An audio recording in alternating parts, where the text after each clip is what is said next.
Karibu katika OTR Podcast. Leo ikiwa ni siku ya 6 tangu kuanza kwa maadhimisho ya wiki ya utumishi wa umma katika viwanja vya Chinangali jijini Dodoma. Niko na Hussein Kakurwa, mkurugenzi msaidizi sehemu ya usimamizi wa rasilimali watu katika taasisi za umma. Kakurwa, karibu sana. Asante sana Bwana Alex. Bwana Kakurwa, tuambie nini maana ya maadhimisho ya wiki ya utumishi wa umma?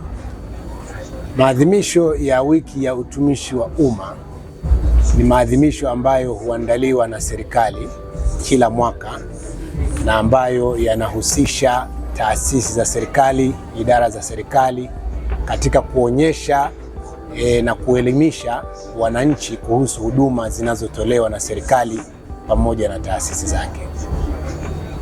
Na kauli mbiu ya mwaka huu, kuchochea uwajibikaji jumuishi kwa huduma endelevu, nini tafsiri yake? Tafsiri ya kauli mbiu hii ni kuwaelimisha wananchi kwamba utoaji wa huduma ni shirikishi, kwa maana baina ya wananchi pamoja na taasisi za serikali, ili kuweza kuwaonyesha wananchi ni kwa namna gani huduma zinazotolewa na taasisi za serikali zinawahusu wao, lakini pia watoaji huduma ambao ni watumishi wa umma kuweza kutoa huduma kwa wananchi wetu. Na nyie kama ofisi ya msajili wa hazina mnashiriki vipi katika maadhimisho haya? Ofisi ya msajili wa hazina kama taasisi simamizi ya taasisi, mashirika na wakala za serikali inashiriki katika maadhimisho haya kama taasisi ya umma, lakini pia kama taasisi inayosimamia uwekezaji wa serikali katika mashirika ya umma yaliyopo katika nchi yetu. Kuna baadhi ya wananchi pengine wakawa hawajui maana ya ofisi ya msajili wa hazina, majukumu yake. Nini majukumu haswa ya ofisi ya msajili wa hazina?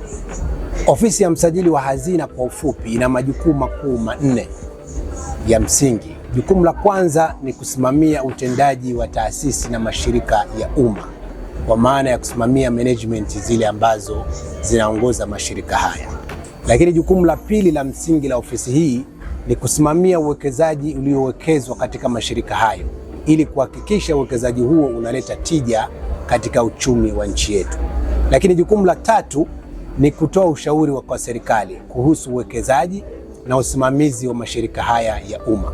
Lakini jukumu la nne ni kutoa taarifa kuhusu mashirika ya umma ambayo yalibinafsishwa, lakini pia kufuatilia mashirika hayo ambayo yalibinafsishwa ili kuweza kujua wanatekeleza vipi makubaliano ya ubinafsishaji, ikiwa ni pamoja na kufanya tathmini ya ubinafsishaji huo. Hayo ndo majukumu mama ambayo ofisi ya msajili wa hazina inayatekeleza. Kakurwa, sijaona uhusiano uliopo kati ya hayo majukumu na jina lenyewe, ofisi ya msajili wa hazina. Msajili, pengine mwananchi angependa kujua msajili wa hazina mnasajili nini? Kwa maana ya jina hili na kuendana na majukumu haya ya msingi, ofisi ya msajili wa hazina maana yake ni nini? Hazina tunayoizungumzia hapa, tunazungumzia ule uwekezaji wa serikali. Ule uwekezaji wa serikali ndo hazina yenyewe. Maana yake serikali imeweka hazina katika uwekezaji ule ambao umewekwa kwenye mashirika ya umma.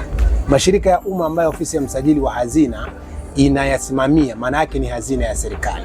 Kwa hiyo ofisi hii sasa inasimamia hazina ambayo imewekeza katika mashirika haya, kwa maana ya ule uwekezaji uliopo katika mashirika ya umma. Kwa hiyo msajili wa hazina maana yake anasimamia zile taasisi zote ambazo serikali imezianzisha na imewekeza ili kuweza kusimamia uwekezaji huo na kuweza kuleta tija katika uchumi wa nchi yetu. Umezungumzia swala la uwekezaji, na serikali kupitia ofisi ya msajili wa hazina imewekeza kiasi cha shilingi trilioni 92.3 kwenye taasisi za umma na kampuni ambazo serikali ni wamiliki wa hisa chache. Nyie kama wawekezaji mnategemea nini kutokana na huo uwekezaji? Bwana Alex, kama ulivyozungumza kuhusu uwekezaji, mwekezaji yoyote anapowekeza anategemea faida. Kwa hiyo uwekezaji huu uliowekezwa katika serikali, maana yake serikali inategemea ipate faida kutoka kwenye uwekezaji huo. Kwa hiyo uwekezaji uliofanyika kwa serikali wa kiasi hicho ulichokitaja, serikali inategemea kupata gawio kutoka kwenye mashirika haya, lakini vile serikali inatakiwa ipate ile michango ambayo inatoka kwenye mashirika haya ya umma ili iwe ni sehemu ya uwekezaji ambao serikali imeufanya katika mashirika haya. Kwa hiyo ofisi ya msajili wa hazina jukumu lake ni kuhakikisha ule uwekezaji sasa ambao serikali imeufanya katika mashirika haya unaleta tija na unachangia katika mfuko mkuu wa serikali ili uweze kuendesha shughuli nyingine za kiserikali zikiwemo za elimu, afya na kadhalika. Kwenye haya maadhimisho ya wiki ya utumishi wa umma yana umuhimu gani kwa watumishi? Maadhimisho haya yana umuhimu kwa sababu watumishi wa umma wanapata fursa ya kuweza kutembelea katika taasisi nyingine na kuweza kupata huduma za kiutumishi, lakini na huduma nyingine zinazotolewa na mashirika haya. Bwana Alex, ujue kwamba katika mkusanyiko huu wa mashirika kuna huduma mbalimbali zinazotolewa. Kuna taasisi za umma ambazo zimefika hapa zinatoa huduma mbalimbali ambazo wananchi pamoja na watumishi wanapata fursa ya kuzipata katika eneo moja ambalo inakuwa ni rahisi na kurahisisha upatikanaji wa huduma hizo katika eneo moja. Watu mbalimbali kutoka makundi tofauti wanatembelea mabanda haya, vijana kwa wazee, wanawake kwa wanaume. Nini ambacho wanaweza kujifunza katika banda hili la ofisi ya msajili wa hazina? Wananchi wanapotembelea au watakapotembelea kwenye banda letu hili, kwanza watakuja kuifahamu ofisi hii, majukumu yake ni yapi ambayo inayafanya kama taasisi inayosimamia mashirika ya umma. Lakini pia watakapokuja kwenye banda hili wataweza kufahamu usimamizi huu una tija gani kwa taifa, kwamba ni kwa namna gani ofisi hii inachangia maendeleo ya nchi yetu katika usimamizi kwa kuhakikisha kwamba ule uwekezaji uliowekezwa katika mashirika hayo unakuwa unaleta tija. Lakini la tatu, watakuja kufahamu kwamba ofisi hii, kumbe kupitia ofisi hii usimamizi wake ndio unaosababisha tupate gawio la serikali ambalo limekuwa likipanda mwaka hadi mwaka, ambalo linakwenda kusaidia sasa kuboresha huduma za msingi za wananchi hawa ambazo ni elimu, afya pamoja na barabara. Naam, mtazamaji, kipindi ni OTR Podcast na leo niko na Hussein Kakurwa, mkurugenzi msaidizi sehemu ya usimamizi wa rasilimali watu katika taasisi za umma. Na mimi nakuletea kipindi hiki ni Alex Malanga. Na Bwana Kakurwa, wananchi wanaweza kufuatilia taarifa, huduma na shughuli mbalimbali za ofisi ya msajili wa hazina hata baada ya maadhimisho haya kumalizika? Wanaweza kaendelea kufuatilia? Huduma zetu zinaweza wananchi wetu wanaweza kuendelea kufuatilia huduma zetu kwa sababu ofisi hii tayari tuko katika mitandao ya kijamii, mtandao wa Instagram, mtandao wa Facebook, mtandao wa X pamoja na YouTube. Kwa kutumia ofisi ya msajili wa hazina, basi katika mitandao hii ya kijamii wataweza kupata taarifa pamoja na matukio mbalimbali ambayo yanaendelea kutolewa katika ofisi hii. Lakini pamoja na hayo, tunayo website ya ofisi ya msajili wa hazina www.tro.go.tz. Nako pia wananchi wanaweza wakaenda na kupata taarifa za mambo ambayo ofisi hii inaendelea kuyasimamia.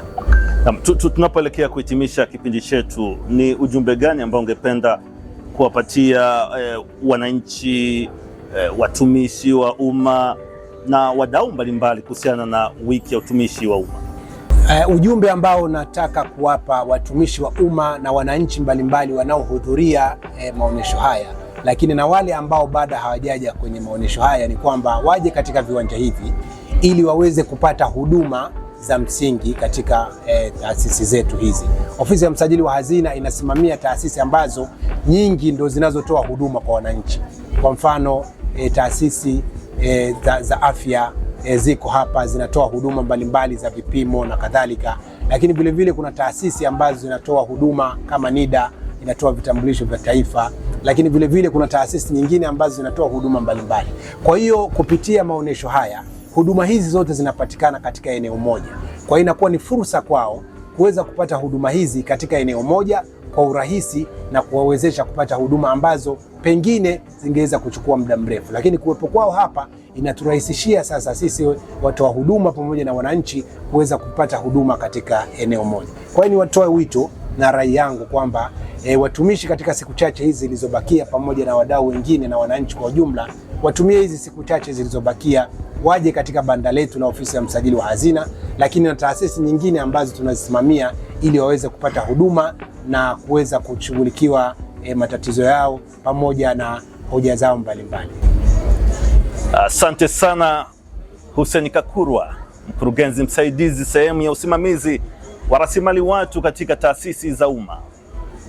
Kufikia hapa tumefikia tamati ya OTR Podcast.